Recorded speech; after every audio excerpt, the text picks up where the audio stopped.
Last month I showed you my new Spider Farmer SF4000 LED grow light and have set it up, with these reflective panels all around it.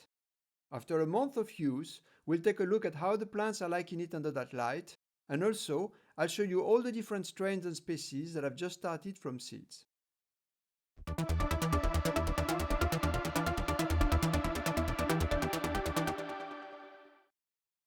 So, it's been a month since I started this grow, and I haven't had to change much to this setup as it's working as intended.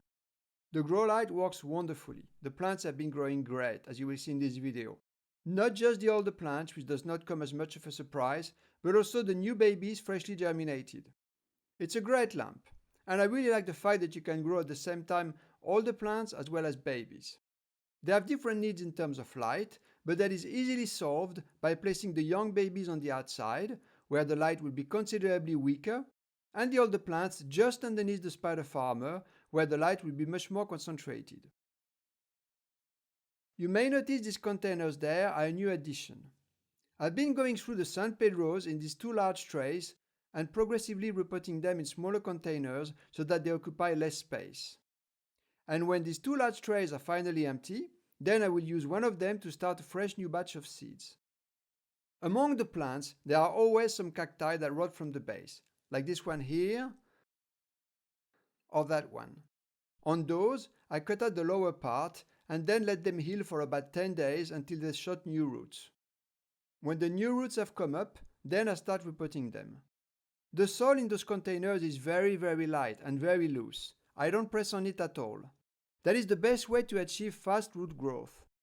The roots need oxygen to grow, and if there are plenty of air cavities in the soil, the cacti will love it. The plants in these containers have grown tremendously under the grow light. They really seem to be loving it. Color-wise, they are a lighter shade of green than the plants outside, which were darker. In this particular case, I'm not quite sure if that means too much light or not enough light, or if it's just the way they react to a different light.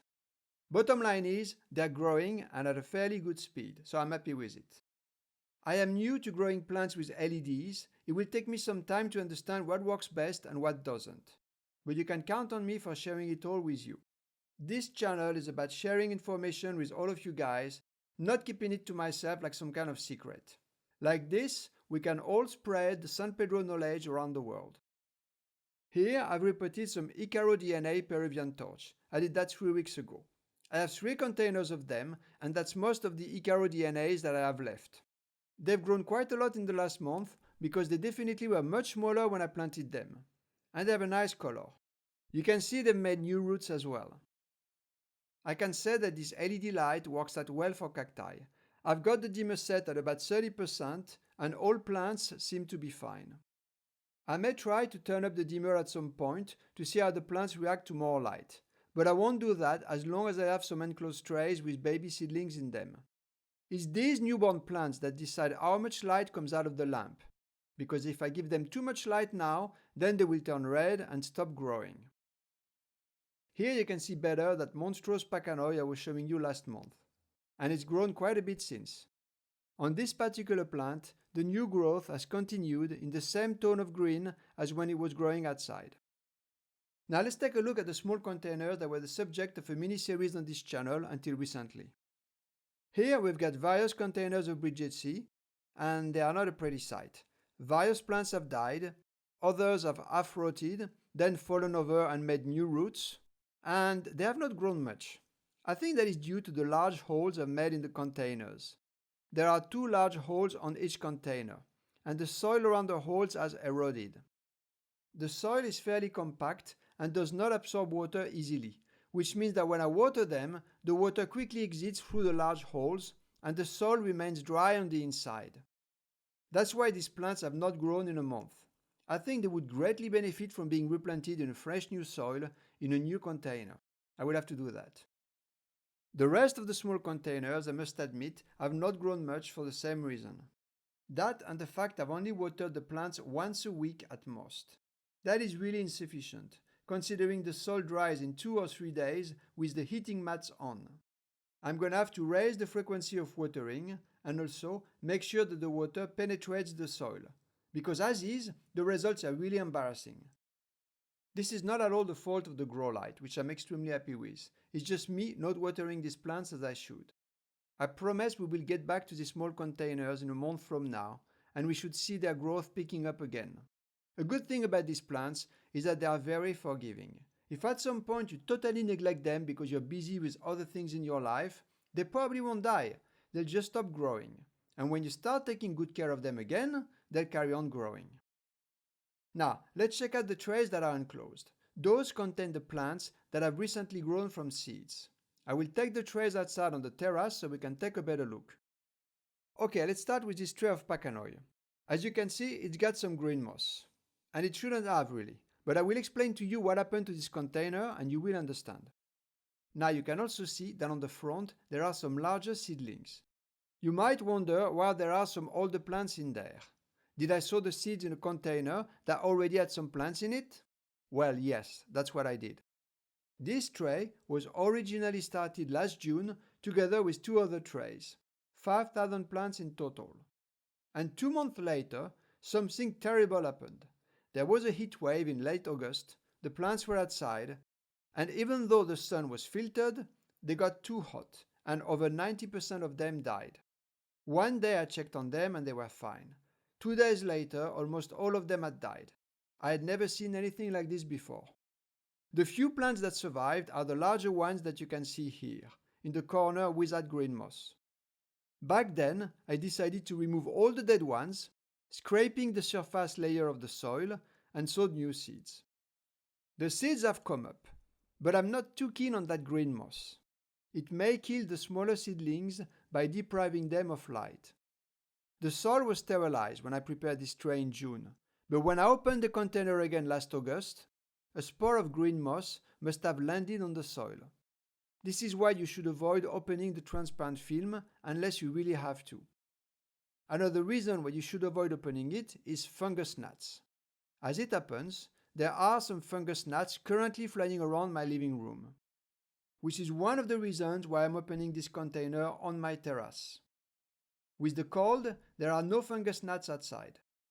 If a fungus gnat finds its way into your tray at this stage, it will lay eggs, and many seedlings will die.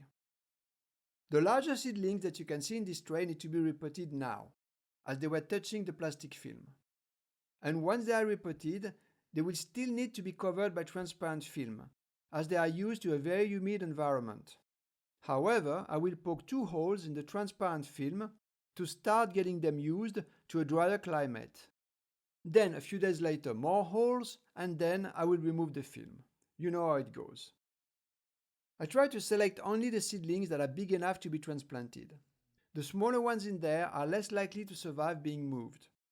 Whenever you move plants that are this small, there will always be some losses. I've already showed in other videos how to wrap up these trays in cling film or saran wrap, but I have been asked specifically to make more videos showing how it's done. So I will show you again, and later in this video I'll do the same on a small container. Apparently, some of you are struggling to get the film tense enough. Tensing the film is needed to make the container airtight. I start by passing the film underneath. Then I pass it over the top of the tray, and notice how my right hand is holding the end of the film as I pull on the roll. You want enough tension so that the film does not fall on the plants. But you don't want too much tension, as that would bend the entire tray. And if the entire tray bends inwards, then water can accumulate in the center, and the heating mat underneath will only be in contact with the center of the tray. I place 1 layer of film lengthwise and another layer widthwise. This will ensure the humidity cannot escape. The next tray I'm going to open is an even bigger one, and it is another one of the 3 trays that were affected by the heat wave. Like the previous container, I removed the dead plants and replaced them with new seeds. The 2 bumps that you can see are 2 small plastic containers that are positioned upside down. They raise the transparent film so that the older plants in there don't come into contact with it. As you can see, more plants survived in this container, and there is again some green moss. I don't think the moss is very healthy for them. I can see a few rotting plants. Those can probably be saved by cutting off their rotten bases. Of much more concern to me is the fact that very few seeds have germinated. That is not normal. I put 1800 extra Pachanoi seeds in this container, and there are no more than a few dozen seedlings in there at most. Looking closer at the soil, I think I have found out what is the issue. Some mold has attacked the seeds and prevented them from germinating. Those were fresh seeds, properly disinfected, so the mold does not come from the seeds themselves. It must have come from the dead plants that I removed. The main conclusion to draw from this is that if most of your plants die, do not replace the dead seedlings with fresh new seeds. It's best to start afresh with a clean disinfected tray and some fresh new soil, preferably sterilized. The next step is going to be transferring the taller plants to a taller container, just like I did with the ones on the previous tray. Once this is done and there are no tall plants in there, the tray is ready to be wrapped up in transparent film again. The following tray is even more interesting than the two previous ones, as this one was started from scratch just a month ago with Bridgesii seeds. So we will see how the plants have been growing from seeds under the Spider Farmer grow light. And by the way, before you open the plastic, you should always wipe it with a clean wet paper towel to remove all contaminants and spores that may be on the surface. Normally, I would not open the plastic at this stage, but this is just so that you can see how the plants are doing. If I were to film the plants through the plastic, you would not be able to see them very well. My first impression is that they look really good. The plants are well planted in the soil. What I mean by that is that they are straight, none of them fall over, and they look quite fat. They are absolutely magnificent seedlings. This may have something to do with the soil. Here I use a custom-made soil mix I've experimented with last summer, and it gave me superb plant stability, very fat seedlings, and the pests are easier to control. It's a soil that contains mostly local soil from where I live, which is rich in minerals. It's a soil that also sets very hard. I will publish the recipe for this soil mix in a video soon, for those of you who are interested. The soil I use is probably very good for seedlings, but there's no denying the Spider Farmer grow light has done its job, and superbly so. They're a nice green color, the way they should be. I did not even have to change the settings from the last video. The dimmer is still set at about 30%, and that seems to work just great. Now we're moving to the small containers. This year I've produced several new varieties of seeds, and I've decided to grow a few of them. In my previous video, I've mentioned how Sardagnola A1 was my fastest growing strain of Pachanoi, and how I've crossed it with other strains of Pachanoi as well as other species. This one is a hybrid between two species, Terskeki and Pachanoi Sardagnola A1. Terskeki is the mother, so I would expect it to have dominating features. Terskekis are very fat, enormous Trichocereus plants, so I'm really curious to see how they're going to turn out. And I don't think I'm the only one. I've received quite a few requests by email for these seeds. Another exciting new hybrid using the Sardagnola A1 is this cross with Knutianus. I don't own that Knutianus plant. It's quite far from where I live, and having to go there several times to catch an open flower was complicated, especially in times of COVID with the confinement. But I did manage it. It is very interesting because until now, all I had was open pollinated Knutianus seeds. That particular Knutianus is a gorgeous plant, really unique, with long spine like on a Bridgesii. And now to see it cross with my fast-growing Sardagnola A1, that's going to be something special. This one is a cross between Sardagnola A1 and, this time, not another species, but another strain in the same Pachanoi species. In this case, a strain I've named MAST 9053. You might wonder, why such a number, 9053? Do I know that many plants? Of course not. It comes from the title of the photo on my digital camera, IMG 9053. And that is a photo of the large mother plant from which I took those cuttings. So if one day I look at those cuttings and I cannot remember where they come from, I can just check the plant marker which is in the pot, and with that number I can find a photo of the mother plant on my computer. And the last cross with Sardagnola A1 that I will be showing you today is this one, with my Pachanoi monstrose as the father. And of course we'll be keeping a close eye on these over the coming month in case they start to turn monstrose. These are seeds from the same Pachanoi monstrose, but this time the monstrose is the mother.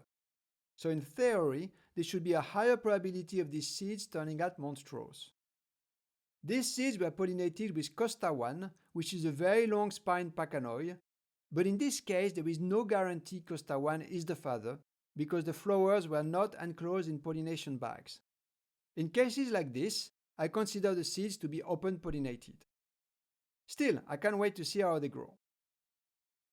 Here are some peyotes. These are Cespitosa form, which means they will grow many heads. This is the first time that I grow some of those.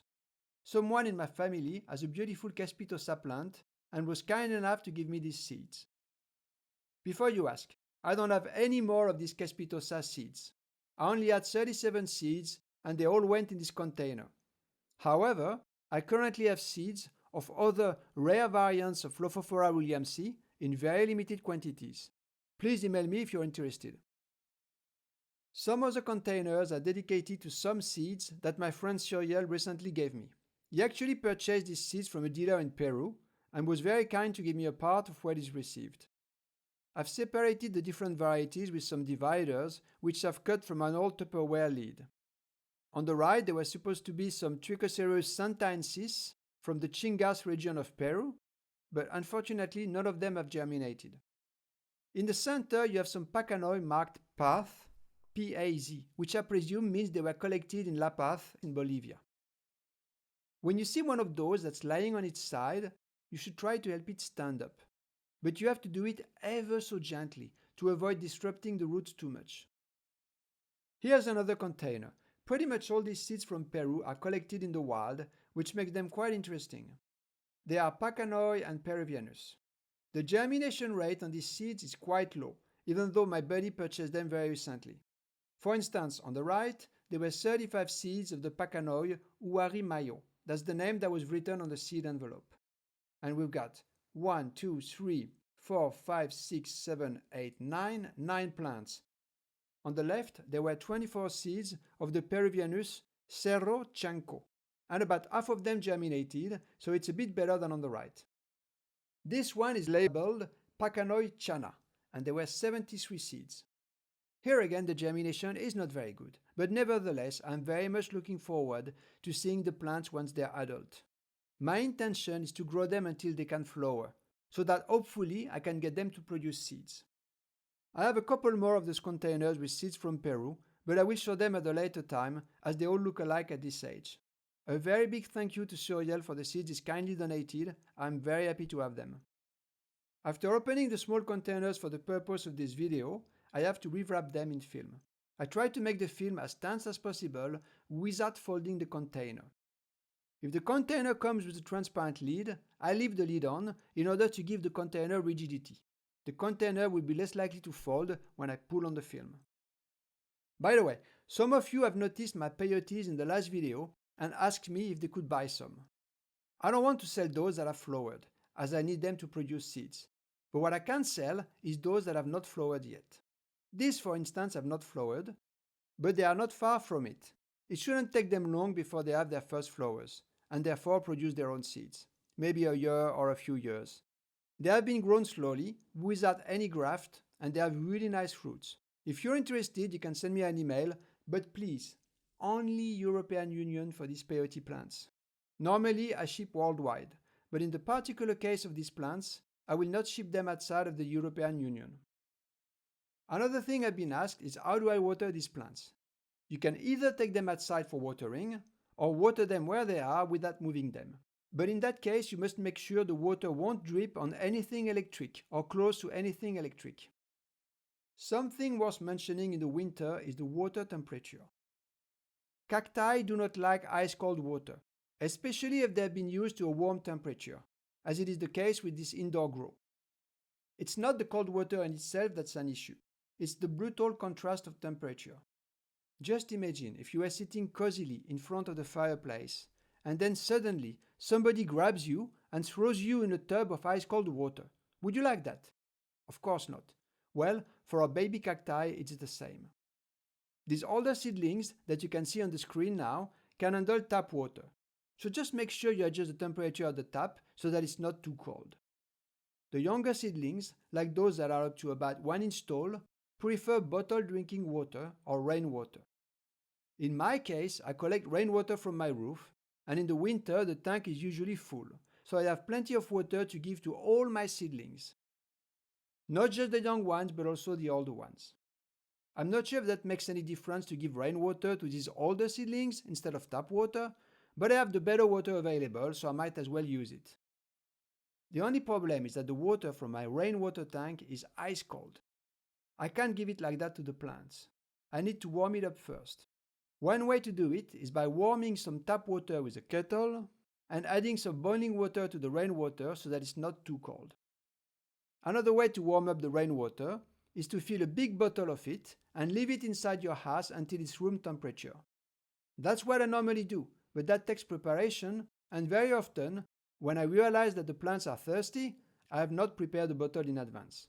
In that case, I will just add a bit of boiling water from the kettle.